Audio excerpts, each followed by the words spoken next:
So, welcome to the Buddha Loka Buddha Centre in East Malvern in Victoria for the Monday night guided meditation.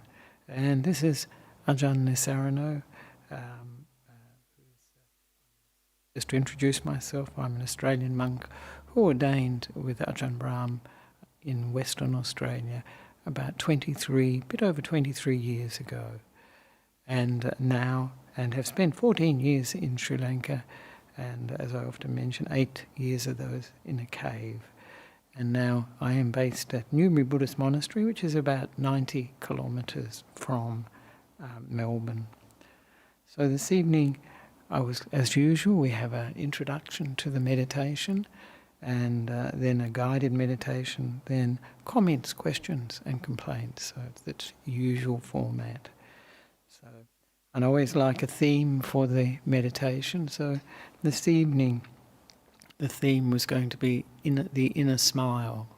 And I haven't done that, had a guided meditation with the inner smile for quite a while. And it's an important principle of Dhamma that there are things that trigger responses from us, positively or negatively. And I know Ayakema often talked about triggers, but more in the sense of negative sense. And you do hear people talking about their buttons being pressed, and that's very much like your triggers being pressed or excited. And of course, the things that are the triggers, the things that are happening outside of us, and they're just sights, sounds, smells, tastes, and touches. But some of these sights, sounds, tastes and touches can really excite us, can really upset us, can really make us angry. Somebody can say something to us, or we can read something, or we can watch something on the internet, in the news, and become very angry or upset, depressed, anxious, any of these negative emotions. So these triggers are coming from outside of us. But the response, of course, is within us. Response is within us. And Ayakema was a Buddhist nun who ordained in Sri Lanka, German Buddhist nun, and was a teacher here for many years until she passed away in 1997 in Germany. And she used to say, don't blame the triggers. The triggers outside. It's easy to say, isn't it? Don't blame the triggers. But of course, it's quite true that things out there, they are triggers. But in actual fact, they don't necessarily have to make us respond in a negative sense. And particularly if we realise these negative emotions are doing nothing for us, and certainly not bringing happiness to us and peace and all the things that we're looking for. Often, though, with these triggers that bring up negative reactions, we can feel totally justified. And sometimes it's terrible what people say to us, or, things we may read in the newspaper or on the internet, things we may see, and we can become really upset. We may be justified, but nevertheless, we're the ones experiencing these negative states of mind, which are of no benefit to us and don't change the situation one iota. So this is, and in actual fact, some of those negative reactions, don't they? They could make us say and do things that we regret. So when we respond, when somebody, for instance, says or does something that hurts us, that's obviously their bad karma. But when we react, either mentally or through speech or action, that's our responsibility, that's our bad karma. And so the point is to actually deal with these, don't allow these triggers to bring up these negative responses. And that's easier said than done, of course. But to realise that there are two aspects to it, the external and the internal, very important. Otherwise, we'll be manipulated by all these external triggers outside of ourselves. And the way we deal with that is by blaming. Often that's a very, very common occurrence when there is suffering, unsatisfactoriness. People will blame the government, blame the weather, blame anybody. But so it doesn't change anything. But it's also good to reflect, isn't it, that there are positive triggers. And this is what I'm talking about this evening, the positive triggers. And they come from the outside too, from sight, smells, tastes and touches. And they can bring up positive mental states. And these are useful things to develop, useful things to use as triggers for these good states of mind. And you can see this, it's very obvious really, you know, when we're in a park or when we're in nature, when we're by the sea, by the river, or seeing a panoramic view, you know, we're on a hill or somewhere very high, we often experience, you know, calm, peace, positive emotions. And you see this with music sometimes. It can be very calming or it can be very uplifting. You can see how it affects the emotion. These are just triggers. These are triggers, but some of them are useful. And you can even see it in bodily sense too. You know, when the body is warm, as long as it's not too hot, we feel relaxed, at ease, you know, and this brings up these states of mind. So it is really skillful if we can find things that trigger positive responses and are able to use them with the meditation. So this evening I was going to focus on, as I said, the inner smile. And this is really using the sense of sight as a trigger for developing this inner smile. And as I mentioned above, as many people will notice, even with this Buddha statue here, that Buddha statues, for instance, are very attractive for many people, and even for non-Buddhists. And I used to go for walks around the area, not so much these days because I'm living in Newbury. And I would see Buddha statues in people's gardens, and I'm sure they weren't Buddhists. But you could ask why that was the case. And obviously people find that the appearance of the Buddha very pleasing. It's very peaceful, calm. And you see them sometimes under trees and this sort of thing, just like the Buddha when he was striving for enlightenment, awakening. And the thing is, when we see these Buddha statues, at least I find this, it touches us, you know, it brings up similar states of mind, of calm, of peace, maybe a sense of acceptance or flowing with the way things are at the moment. And one of the very lovely qualities of a Buddha statue, a very nice Buddha statue, will be a gentle, warm smile, this inner smile. And you can see it, and this can really, you know, bring up a sense of joy, of happiness, of satisfaction, contentment even, and also a sense of, you know, when you see a Buddha statue, there can be a sense of steadiness, of stillness, of safety and security, because there's a lot of associations with a Buddha statue, especially for Buddhists, and obviously even for non-Buddhists. And I know one of my favourite Buddha statues, I saw it many, many years ago in Paris at I think it's called the Guillemets Museum, and it was a Cambodian Buddha statue, Khmer, I think, I'm not sure, I think about the 10th century, you know, current era. And it just had this, it has this incredible smile which seems to come from within. It's really, really beautiful, and really, I have a photo of it. I had a photo of it, but I think it's in Sri Lanka. I was trying to think, where is that photo? Because when I see that, that brings up that sort of happiness, that smile. And if you find something like that, like a Buddha statue like that, it can be quite sort of haunting. It actually you can remember it, and it comes back to you when you picture that smile. But there are other ways of bringing up this sense of the inner smile, and I was just going to mention that. And this is something we all experience from time to time, that we see people, we meet people, friends, maybe even strangers, and they smile. And that smile can really touch us. You know, sometimes you can say it's a very genuine smile, or we feel it's a very genuine smile. And this sort of can be like, at times, can be like a real gift from that person, and actually lift our spirits, and like sunshine coming into our minds. So that can be another way of bringing up this feeling of the inner smile.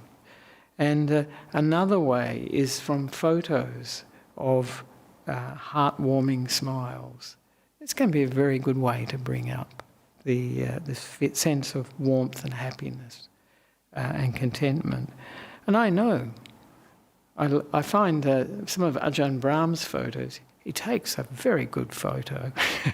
It's very hard to get a bad photo of Ajahn Brahm. I'm sure there are some, but very few actually.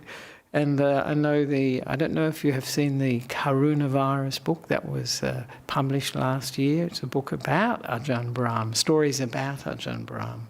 But they have the photo on the cover is one of Ajahn Brahm, and it's a very nice smile. It's very touching, and it's sort of like, for me, like a match. It lights us up, lights me up anyway. Maybe other people would respond the same way.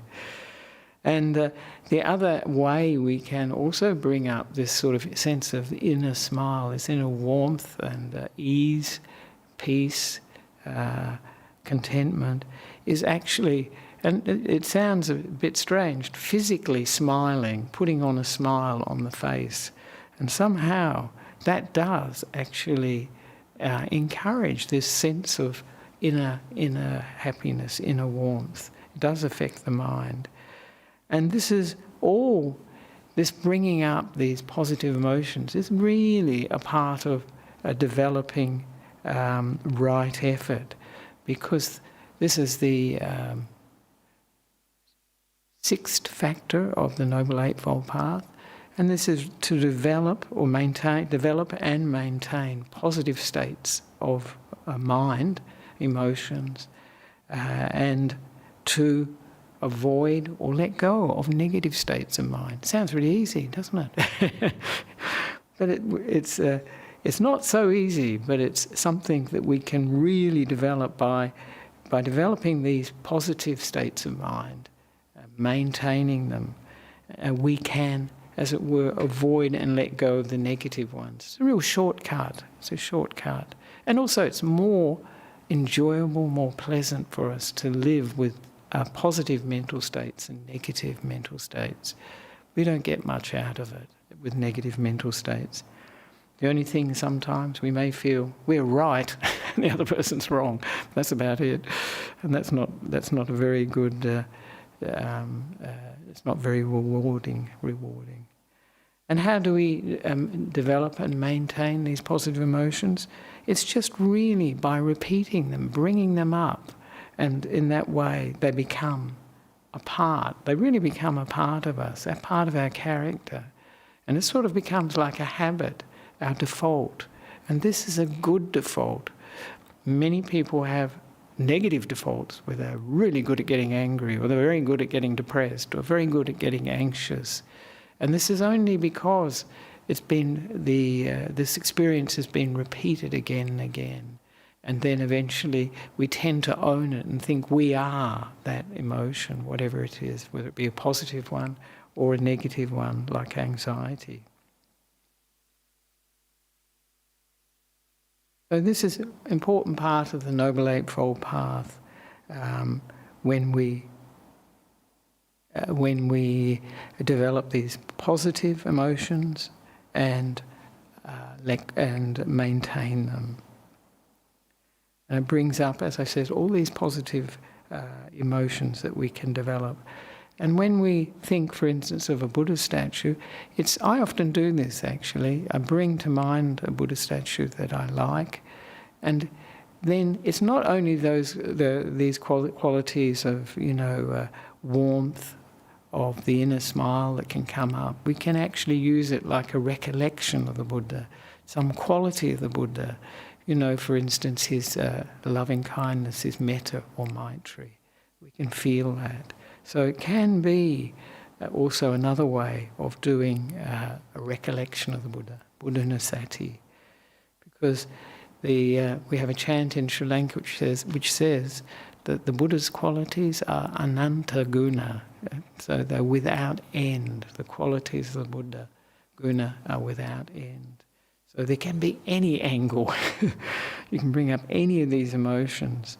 And it's very important because I know many people think of meditation as may think of it as a thinking type exercise.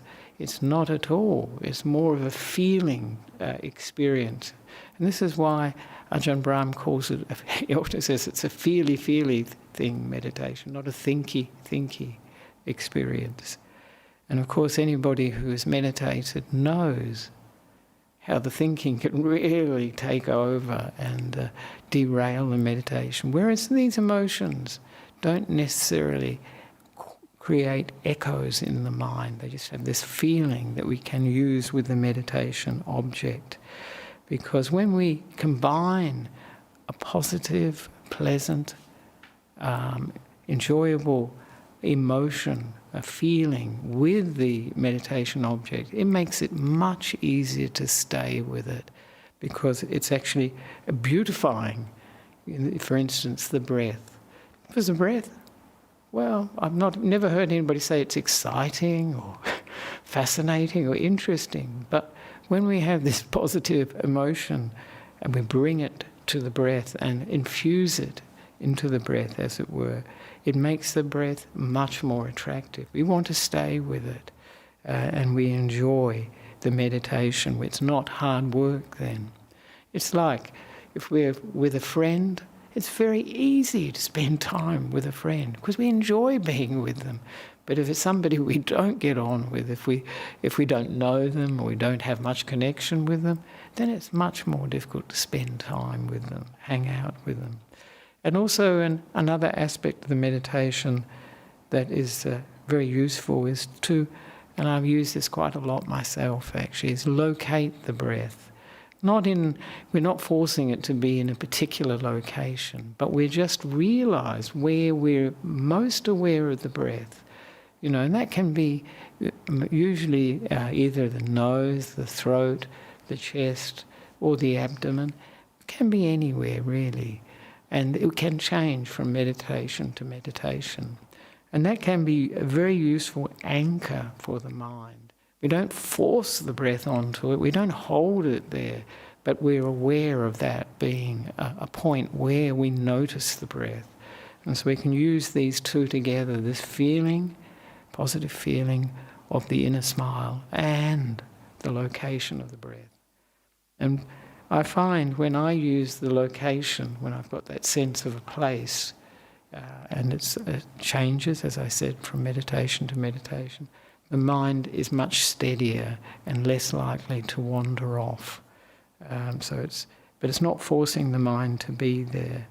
So, and also these positive emotions, one of the most greatest benefits is that they counteract the 5 hindrances, the pancha nivarana. And this is what the Buddha says is the only thing that stands between us and deep meditation and deep wisdom. These things block both of those things. And of course that's our desire for sensory experience. We're really we're addicted to, attached to seeing, hearing, smelling, tasting and touching. Everything that we, whether it be sport, television, whether it be conversations, music, whether it be exercise, sport, whatever, using the body, all these things, this is our world. This is the world we live in. But the meditation is taking us to another world. And this is the world, not of the five senses, but of the sixth sense, the mind. We're going into another world.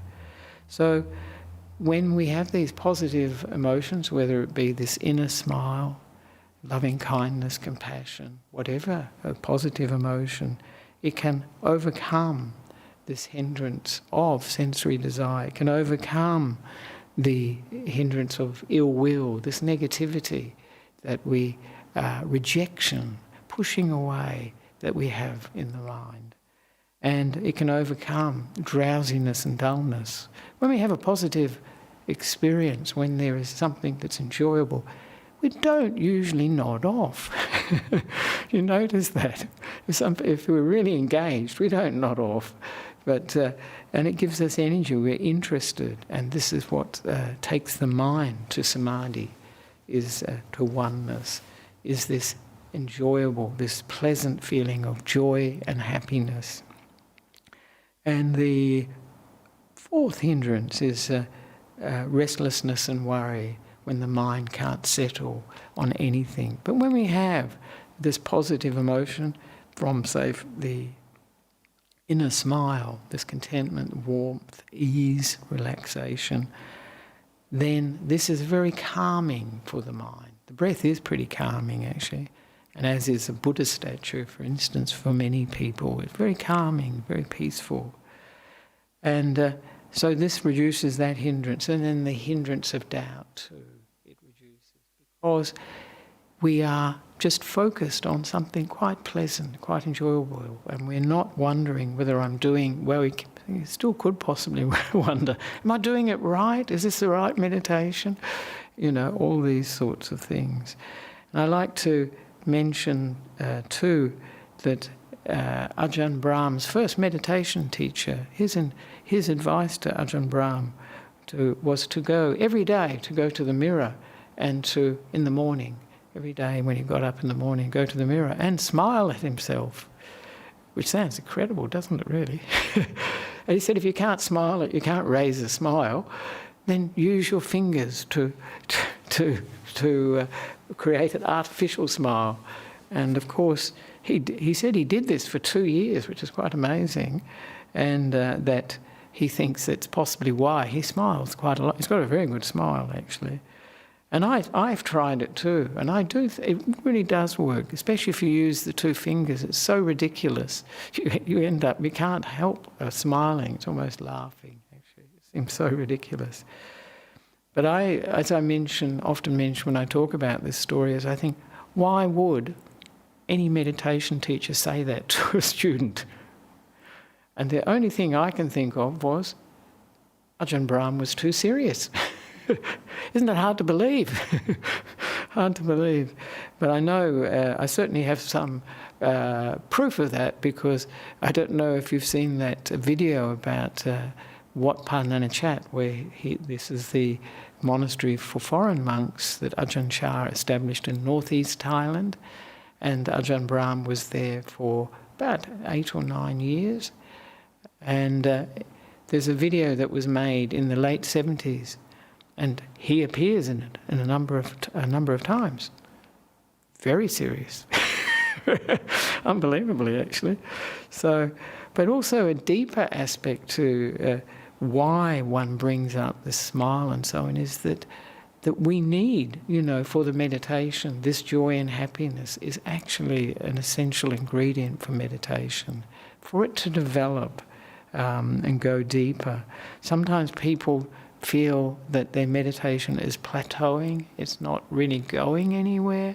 They just feel like they're hanging out, but it's not developing.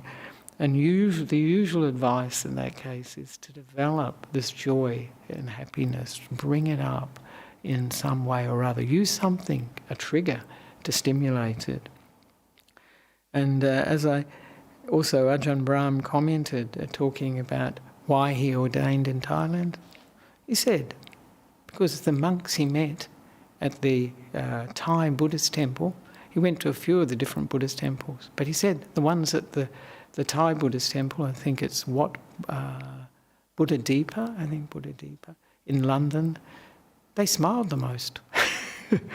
And that really, and he mentioned in a recent talk we listened to only last Friday actually, and he said it was their kindness that really touched him and encouraged him to ordain with them, rather than in a tradition with some of these very fierce monks that we hear about in Thailand sometimes, which he didn't feel attracted to a lot.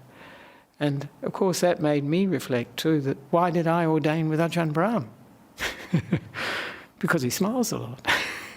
And it's true, because when it makes, I feel more relaxed when people are smiling, and we feel a sense of connection. We feel a sense of trust can be there. And it also reduces that sense of worry or fear that we can have.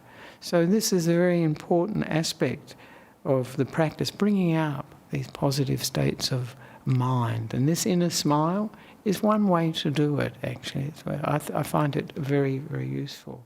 It's a bit like a sun in the heart, actually. You can get a feeling for it.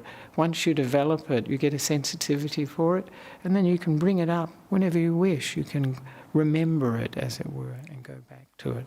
Like that smile of the Buddha statue I mentioned in Paris all those years ago. I still remember it because such a wonderful smile. Also I have the photo in Sri Lanka. So I think that's enough for the introduction, and I hope it encourages you to experiment with things that trigger positive emotions for you, and in that way develop that trigger, as it were, develop that positive emotion so that we can reduce the negative ones, not give them so much space, and also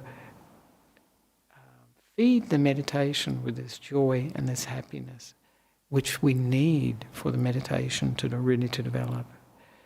So now we can start the meditation. So first things first is just to check your posture, see if you're comfortable where you're sitting, and to move the body just to relax the shoulders, the head, whatever, any stiffness. And we can close the eyes and have a sense of how we feel balanced. Head over the shoulders and the body over the legs, the hips. See how we can feel balanced.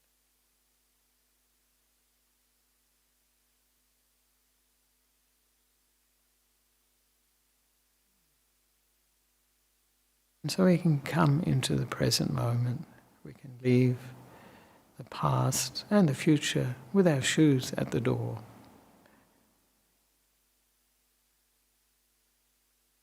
And be free from the past and the future. Who we were or who we will be. We're just here. Enjoying being here, happy to be here in the present moment. Having this opportunity to meditate together.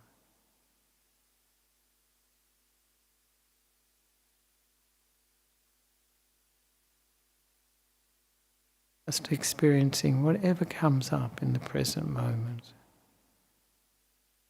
Feeling of sitting on the cushion. Sounds of the air conditioner. Temperature. Feelings in the body. Whatever it is.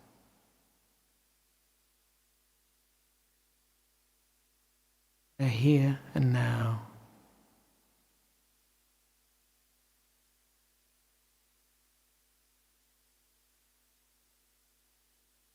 And we can relax the body mentally as well. Starting at the top of the head, the back of the head and the side of the head. Soothing, relaxing. This warm, kind attention.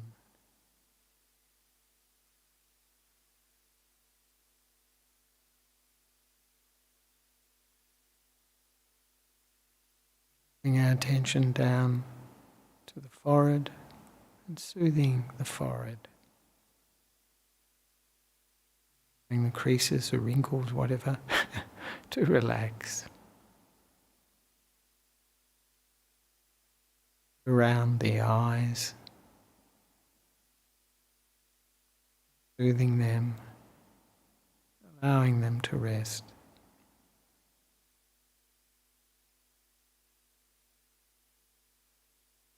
And moving our attention down to the cheeks of the face.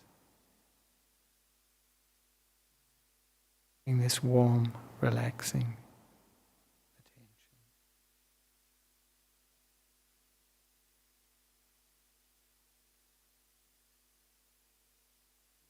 Around the mouth and the chin, soothing them.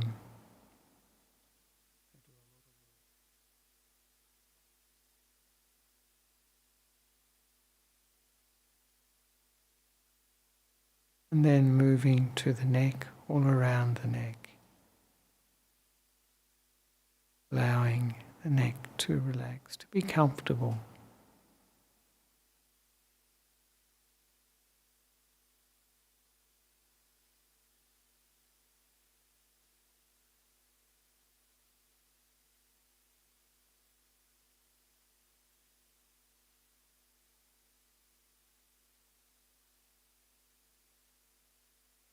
Now bringing to mind the right shoulder and moving our attention along the right shoulder.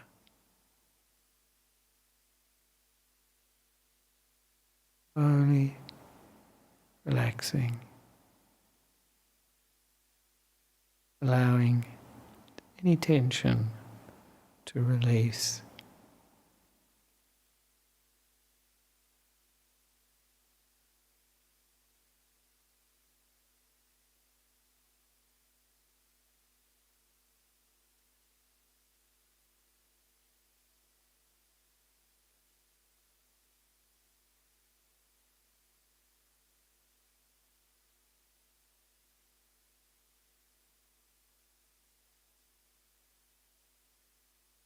Bringing to mind the right arm, starting at the top of the right arm and slowly moving our attention down the right arm to include the elbow, the wrist, the hand and the fingers, soothing them, relaxing them, giving this warm, kind feeling to the right arm.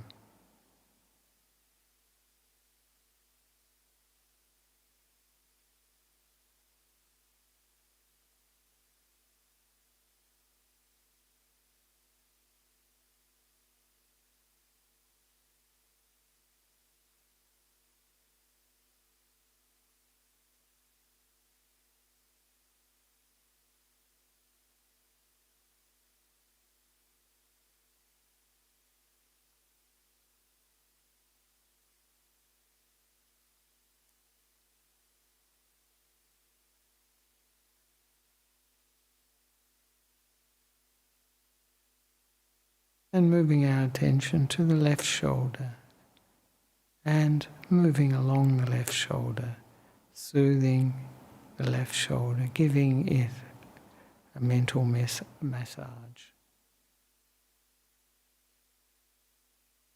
allowing it to relax, let go of any tension, and almost feel the left shoulder sagging, relaxing.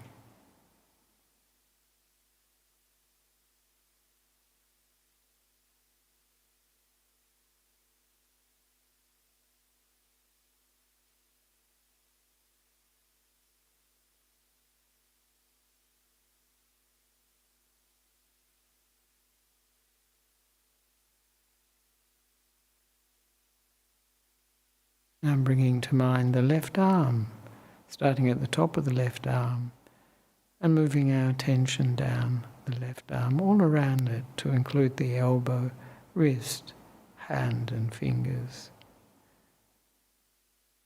Warm, relaxing attention.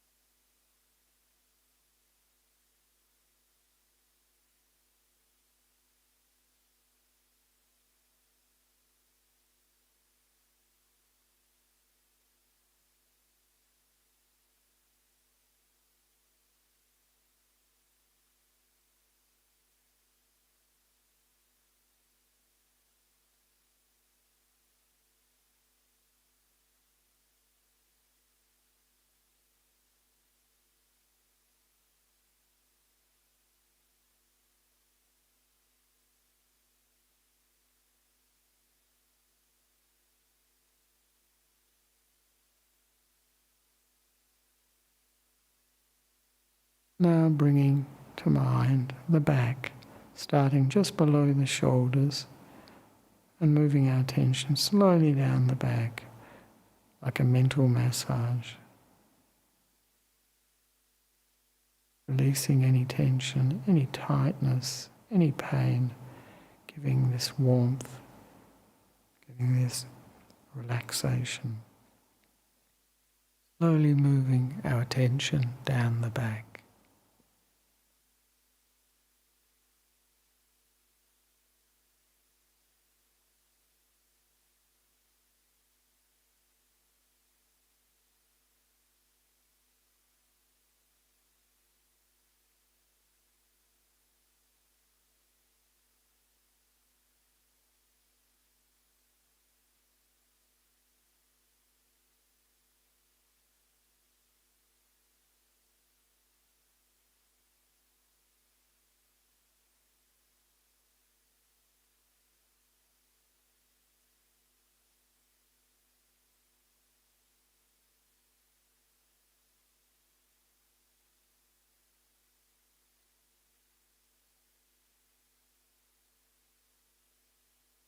Now bringing to mind the front of the body, starting just below the shoulders and moving our attention slowly down the front of the body to include the chest, the diaphragm, the stomach and the abdomen areas, giving them this warmth, this relaxing kind attention.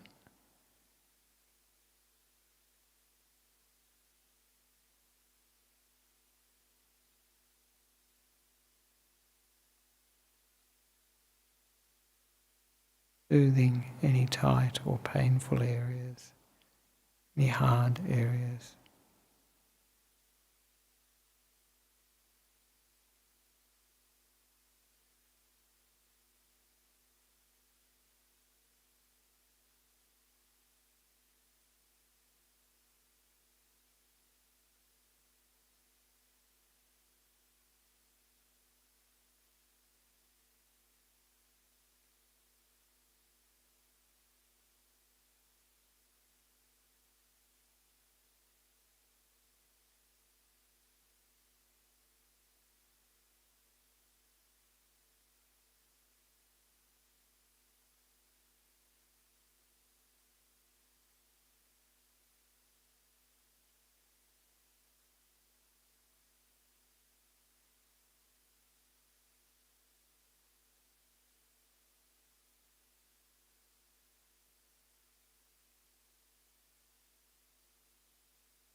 And now bringing to mind the right leg, starting at the top of the right leg and moving our attention down the right leg, all around it to include the knee, the ankle, the foot and the toes, soothing them, relaxing them with this warmth, with this kindness, this mental massage.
Bringing to mind the left leg, starting at the top of the left leg and moving our attention down the left leg, all around it, to include the knee, the ankle, the foot and the toes, soothing and relaxing them as we go.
Now bringing to mind the whole body, just sitting here. Sense of relaxation, ease, comfortable.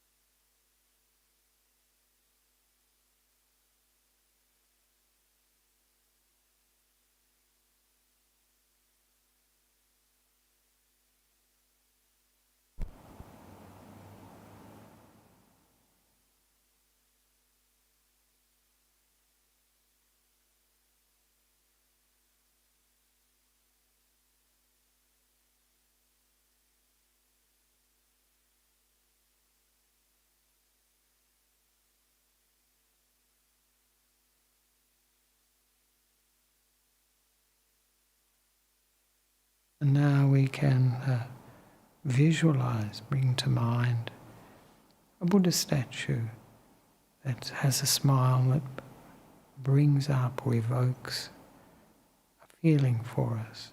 Or we can remember someone's smile that really touched us.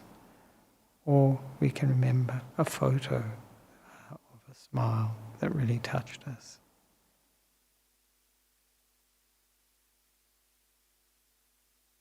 Or we can even bring up a smile on our face and see if that brings up this inner smile, this feeling within.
And we can get in touch with that feeling,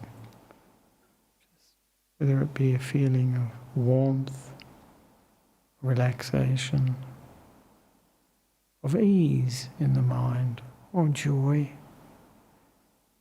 or contentment, a sense of steadiness.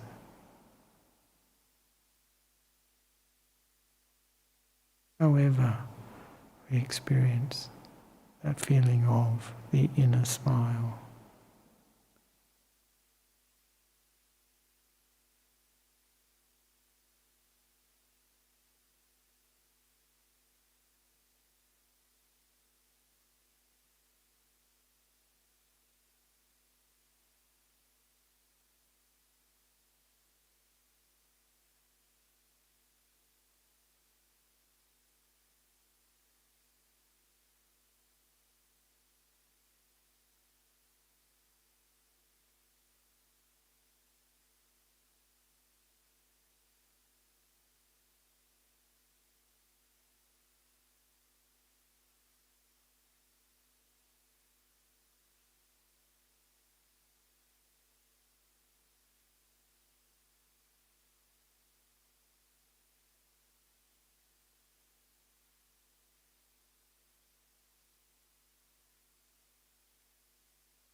And now we can become aware of the breath going in and going out, and where we notice it most, like a reference point.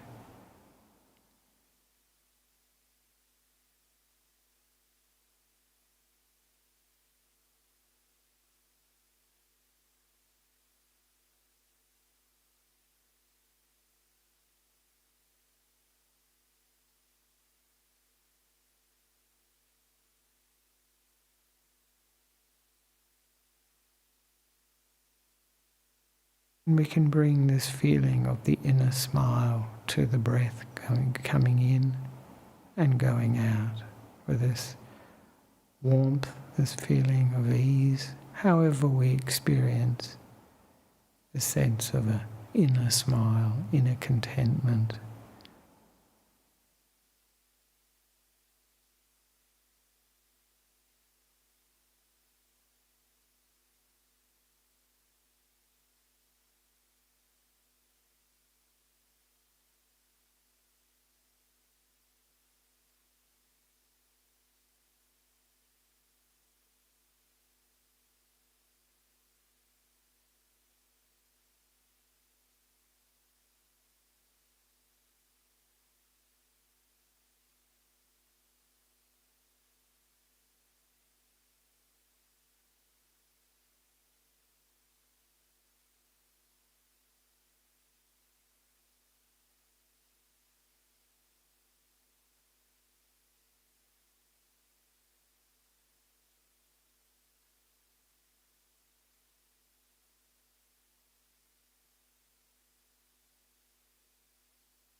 And if the mind wanders off, we can just remember whatever it was, whatever image it was, with the Buddha, a Buddha statue, someone's smile, a photo,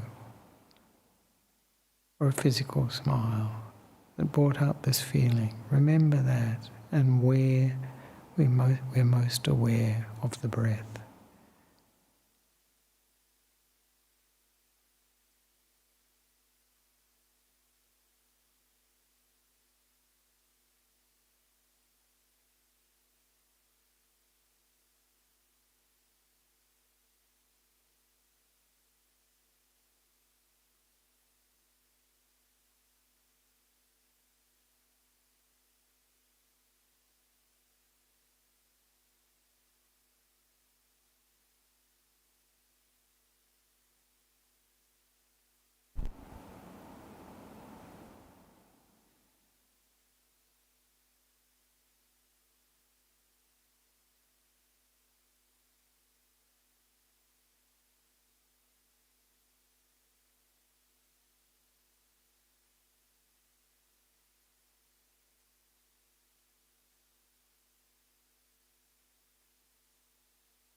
And now we're coming towards the end of the meditation, so we can spread this feeling, whatever feeling we developed of the inner smile, and spread that feeling as like a gift to all those that are here participating in the meditation here in the hall, this hall, or those that are listening online. And filling them, giving them this gift of the feeling of the inner smile.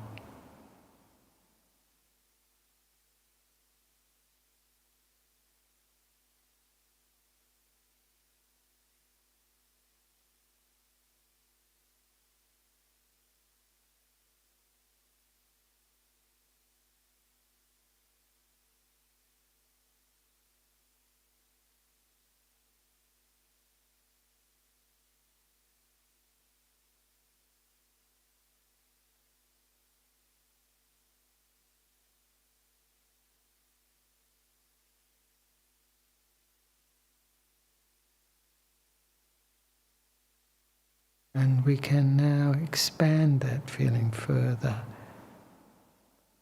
of sharing this feeling of the inner smile with those living in the area where we are now, whether they be animals, human beings, insects, unseen beings, sharing the warmth,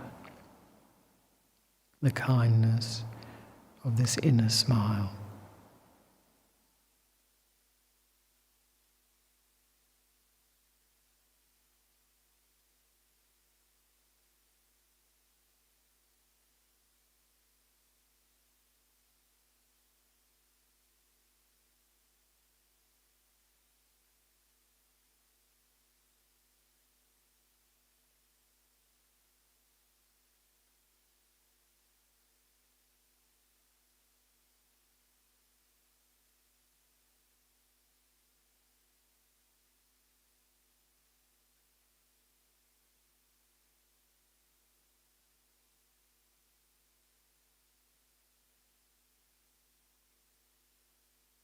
And now expanding this feeling further in ever widening circles to include the whole of Australia, to include the whole of the world, and all different realms of existence.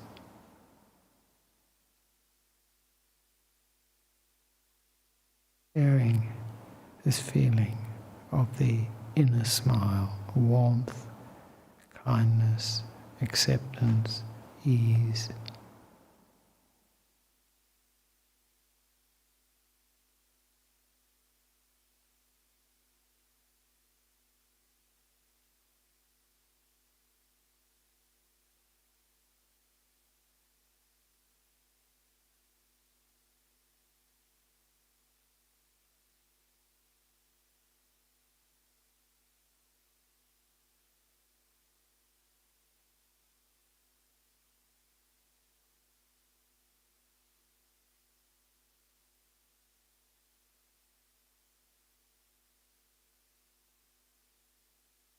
And now we can reflect on the meditation, how we feel now.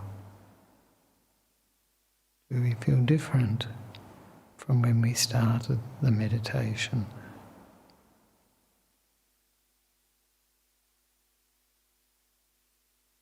And did we feel this warmth, kindness, contentment of the inner smile?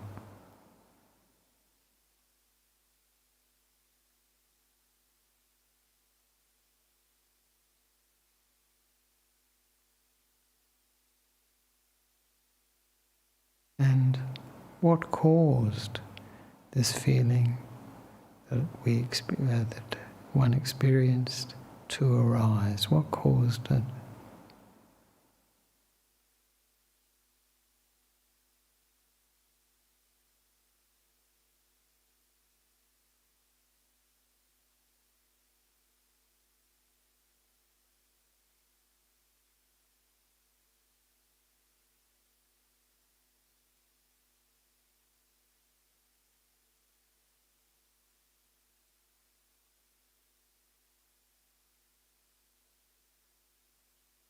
And we can make the aspiration or intention to develop more of this feeling of the inner smile with everything we do. And to make it a habit, to make it a refuge in our life.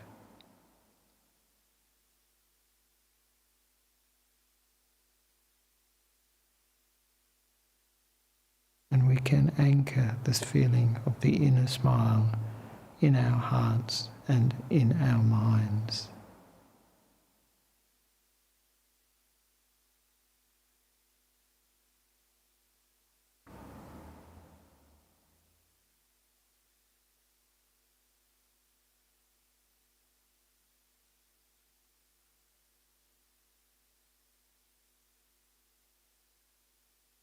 We can slowly come out of the meditation and open our eyes.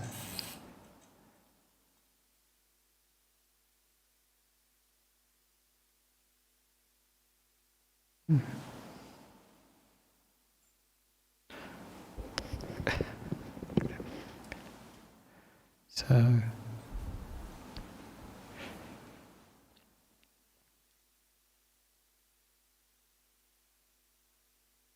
hope you were able to get in touch with this feeling of the inner smile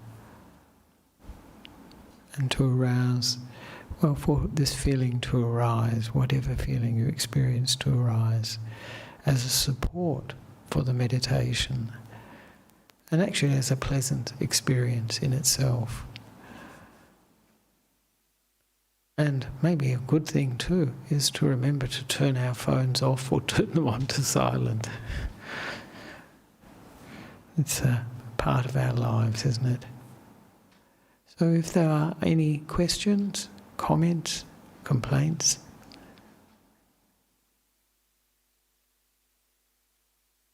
Oh, that's very good. Great. There are some online questions. Oh, all right. Thank you, Langman. Yes, that'd be good. We might start with those if the people want to collect themselves for a few moments. It's always a good sign when people have no questions. I think that's good.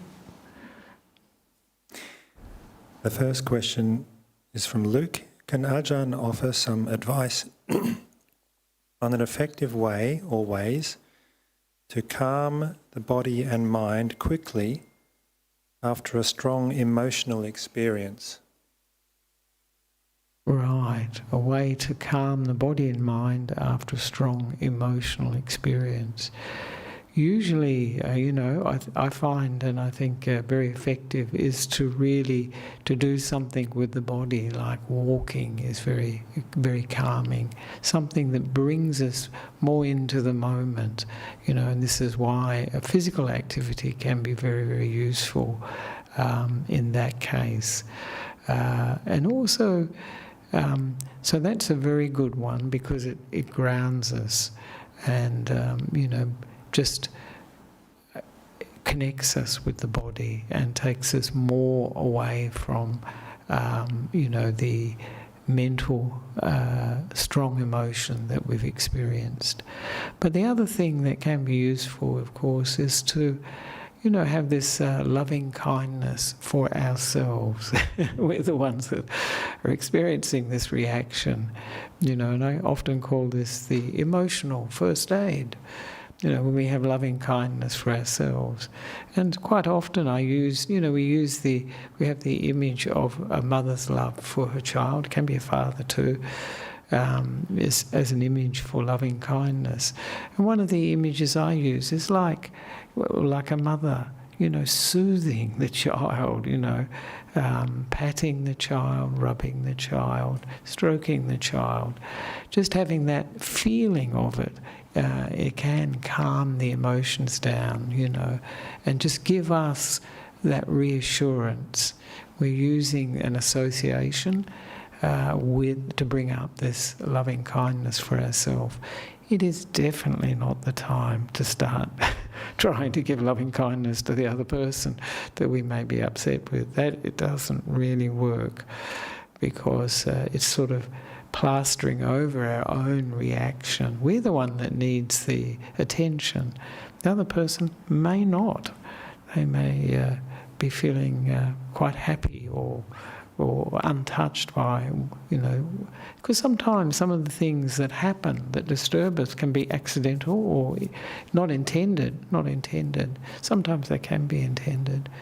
So that's some ways that we can, calm these strong emotions that we can experience when we have contacts, these sense contacts. As I say, to ground the body is a good one, and this other one, loving kindness for ourselves. So thank you for that, Luke. It's something we all have to deal with from time to time, isn't it? Yeah. Hopefully not all the time. No more questions? Yes. There are a few more questions online if we have time, Ajahn. Yes. This says it will be a quick answer. Alyssa wanted to be reminded, months ago a dear monk passed. You spoke lovingly of him and shared a photo of him. His image was of peace, practice and happiness. If possible, please remind me of Bhante's name. I think that was Venerable Jnana Deepa. And I gave a live stream talk, I think that was last year, in September. He passed away in September last year. And he was a forest monk in Sri Lanka. I'm pretty sure that's the one. And he'd been living in the forest for over 40 years in very, very simple conditions. And he was really, a monk that enjoyed being on his own and had developed a deep understanding of the Buddha's teachings. It was, wonderful. So that's Venerable Jnana Deepa, I think you're talking about. I think so, Ajahn. Just in case Alyssa wants to find out more about him, could you spell his name? Jnana Deepa, yes. Well, the sort of English spelling of it is Nyana. That's jnana, and that's knowledge. And Deepa is Dipa, and that's like a lamp or an island. So there was a biography that was called, what was it called?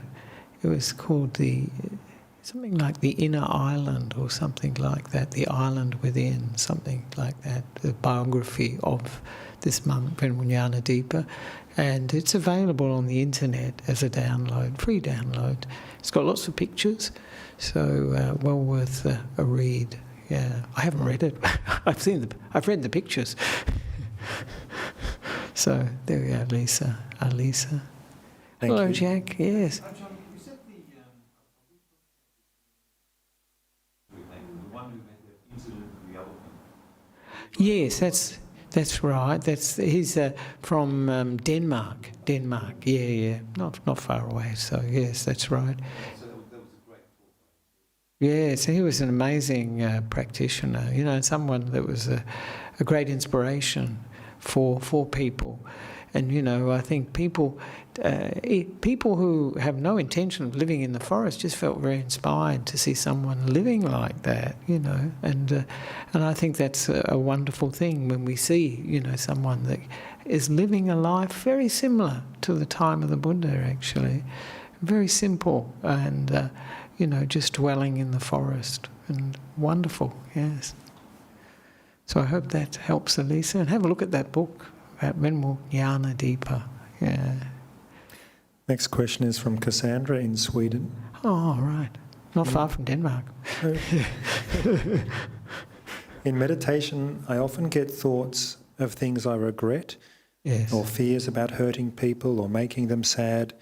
And most people get sad when I tell them I want to live a different life, no partner, kids and things like that, maybe even aiming towards becoming a nun. Yeah. At least that's how I feel right now. So I have very bad meditation because of this feeling. I'm hurting my loved ones when I express that. Any advice? Right. Yes. Well, yes, they probably do feel, because of their attachment to you, they don't want to lose you. That's what they feel like. And this is a very common feeling that people have when someone ordains. And, I know from, it's quite interesting from my experience in Sri Lanka. I've seen it even in Sri Lanka. It's a Buddhist country, isn't it? But I remember being in one monastery, and there were some young men who were ordaining as samaneras, as novices, and their families had come. And people were telling me, the family is so upset that they're losing their son, you know. They were crying and all this. And I thought, wow, I don't know about this.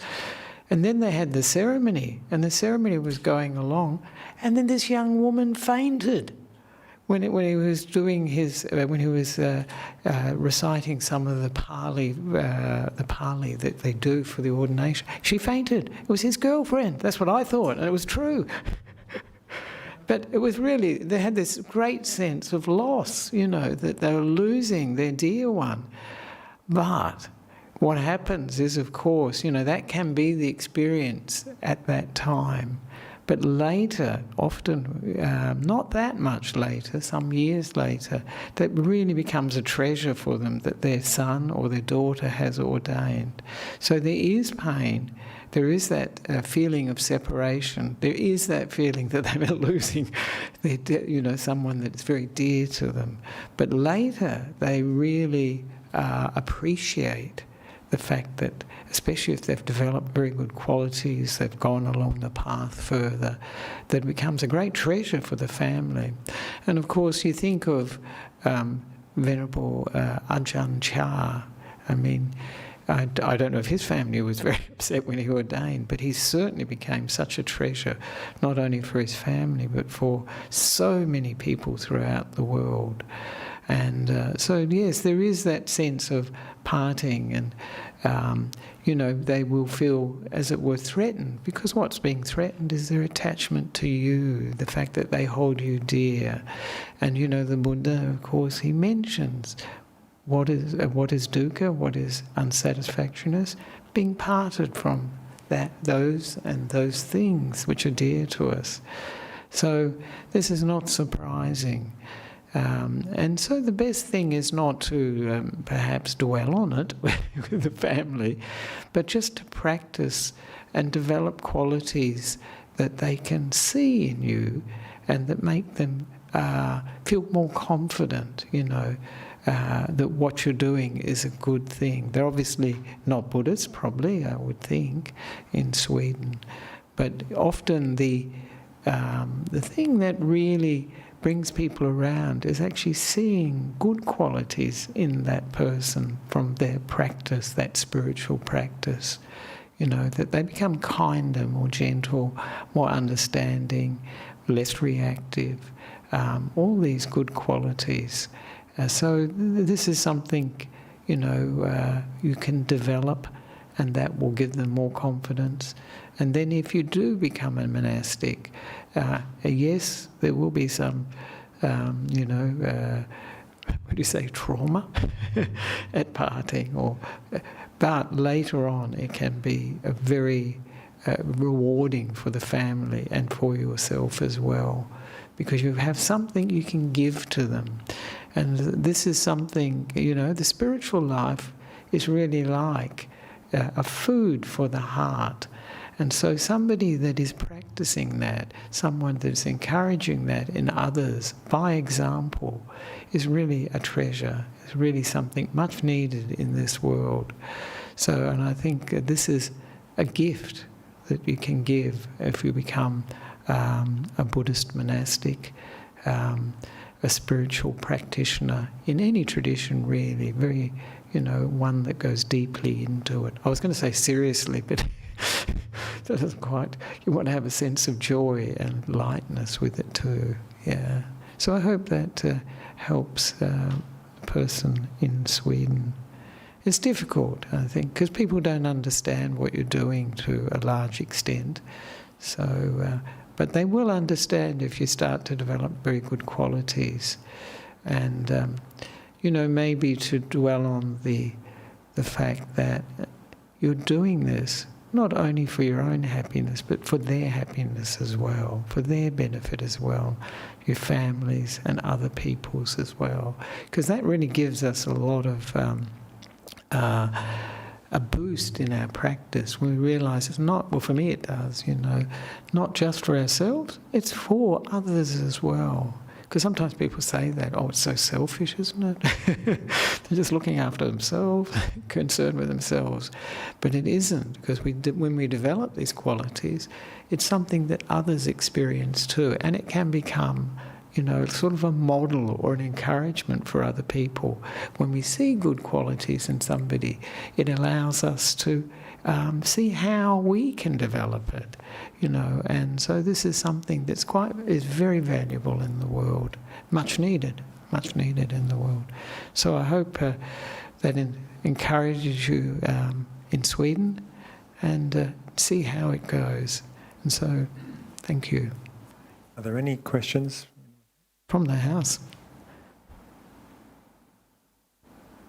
We have just a few more minutes before 9 o'clock. Maybe just finish with the last question here. Then, Ajahn. Yes. Oh, if there's another one. Yeah. Dear Ajahn, during meditation, if there are loud noises from neighbours, etc., yeah, I see this sense of ill will and irritation arise. How to deal with such states? Yes. No, that's natural. I think that we can see them as disturbances. That if we do see them as disturbances, then they disturb us. They disturb the mind, and you can see that actually that some of these sounds are just sounds, but our reaction to it can be far more disturbing than the original sound. So keeping that in mind, that's the Ajahn Chah's advice, isn't it? That the sound doesn't disturb us, we disturb the sound. But it's easy to say, and especially if it's it's further away, but if it's very close, very loud and so on, it's difficult. In some ways, it reminds me of, I think it was a nun who was in India, and she was in some place where there was this wedding party, and it was incredibly noisy, and she was so upset with it. She was beside herself with irritation about this terrible noise. And then she thought, wow, they're really getting such joy and happiness out of celebrating this wonderful event. And she turned it around by using that sort of view of it, a different view of it. That in actual fact, this was giving a lot of happiness, and for a very significant event in their lives, a marriage, not only for the partners, but also for the family. And so she just turned it around, even though there was this terrible racket going on for a long, long time. And just thinking of the joy that it was giving them. But also, when we have those sort of irritations in the mind, then is a good time too to give ourselves loving kindness, and to realise that it will pass. It will pass. And so that can help us actually. But wisdom is really very, very, very useful to use when we have these experiences, like the phone going off, that's just natural. It happens, that for all of us, it's good to put it on silent, that's good, but sometimes I get caught out. And it kind of goes off at the times when you don't want it to go off. But at those times, you realise that if we become irritated with it, this is actually going to disturb the meditation more than the sound of just the phone ringing, because we can have the commentary that goes with it, oh, we should turn it off, or we should leave it outside, or whatever we think about that. So this is a way of dealing with it, but always having this kindness and sometimes a sense of humour with it is quite good. It's better to sort of, as it were, laugh inside when it happens. Than get irritated by it, because at least that's a sort of more positive experience. And it's like Ajahn Brahm would mention, when in Thailand, when he was a young monk, as he often says, he'd be travelling in a vehicle, I think sort of like a utility, with his sort of a roof that wasn't too high, and there'd be bumpy roads at that time, and they'd hit their heads on the roof and everything. And he said the Western monks would be really aggro about it. But he said the Thai monks would just laugh. Every time they bounced against the roof, they just laugh, you know. And I think it's just, you know, it's a way we can deal with things, and we can create these habits. And obviously that's almost like a cultural habit, you know, to laugh about difficult situations rather than getting upset about them. So these are some ways we can deal with, you know, these unexpected disturbances. They don't have to disturb us, but we can deal with them and let go of them. As I say, the echoes of the disturbance can go on for a long time if we don't. So it's good. And this is learning to work with the mind. Sometimes people think these things are, you know, they shouldn't happen and all this sort of thing. But in actual fact, it's actually teaching us a lesson of how to work with something that's not necessarily pleasant, not necessarily what we're focused on doing at this moment. So it can be a very useful thing, like a teaching for us, actually. So it can be helpful. Yeah. Thank you for that. And now it is 9 o'clock. So for those who would like to, we can pay respects to the Buddha, Dhamma and Sangha. We can do the audio version because there's no picture, and do the Arahang.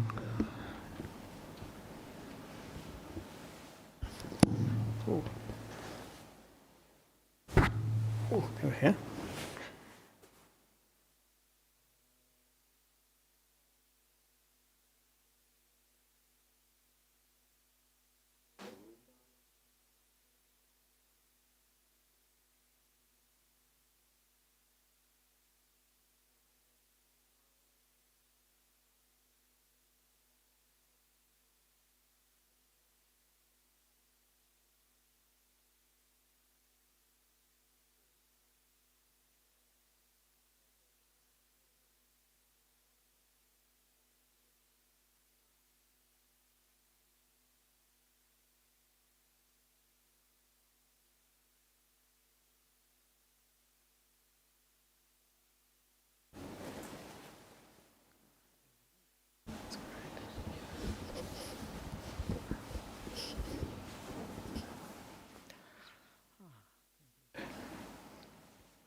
Langdon.